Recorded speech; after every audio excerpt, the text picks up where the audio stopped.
You're going to have to yell a bit louder. Poor diagnoses. Paediatricians very often will give parents of very young children diagnosed with autism poor diagnosis.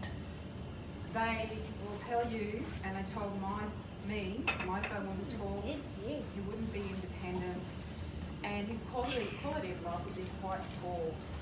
And all I can say to that paediatrician now is, and that's being nice.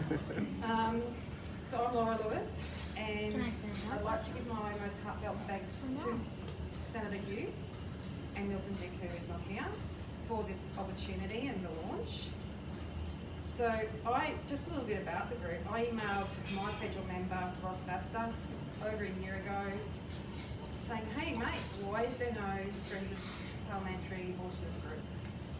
And he took it on board, and I didn't really know what the group was about. I didn't know the intentions or goals or anything like that, but I just thought a conversation was a good place to start. And from there, it's progressed to today. So I wanted just to share a couple of alarming statistics about what autistic youth and adults face. Autism Queensland's 2018 Have Your Say survey reveals the troubling stats with educational upheavals and school changes in our autistic kids' lives. 31% of autistic children still in early childhood, before they even start school, change settings. 43% of autistic children in primary school change schools. 53% of autistic children in secondary schools change schools. And woefully, 59% of autistic teens don't finish school. Now, after school life for adults, 65% of autistic adults mostly spend their time at home. They are unhappy and are seeking alternate arrangements. 64% of these adults are looking for work. Now, you can read the full report of this on Autism Queensland's website. Another startling matter I'd like to identify facing many parents, carers of autistic children and autistic adults is the data from the recent NDIS June quarterly report, which shows that 30% of people with a disability accessing NDIS are autistic.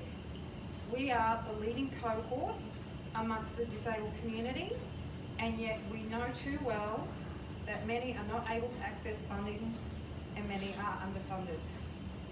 This is why we need Parliamentary Friends of Autism group. We need a national and unified but also bipartisan presence in our capital with champions like Senator Hughes and Milton Dick on our side. So whether you are diagnosed at 2, like my 17-year-old son, or at 50, like myself, there are 2 undeniable facts. You are born autistic and you die autistic. How we are treated during our lives has improved, but there are still many gaps.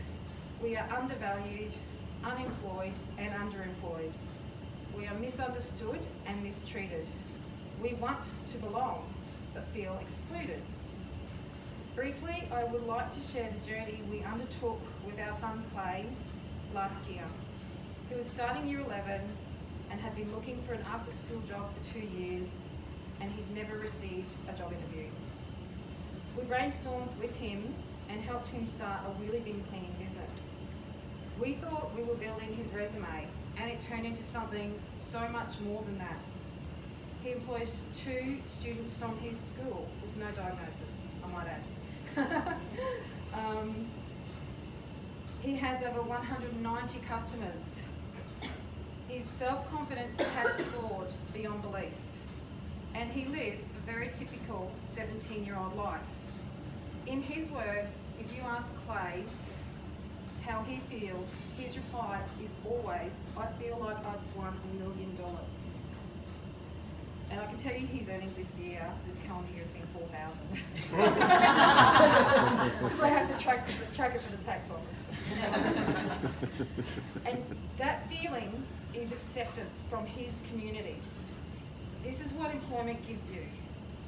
Not just an income, but a purpose. And it doesn't give him much money, but what he's feeling can't be measured. There is no dollar you can put on that, no price. So, collaboratively, as politicians, as leaders who are representing peak bodies here today, parents, and of course autistic adults, we can help not just spread awareness, we can demonstrate inclusion by coming together with no agenda, just the desire to improve these harsh statistics and make a powerful difference. Thank you.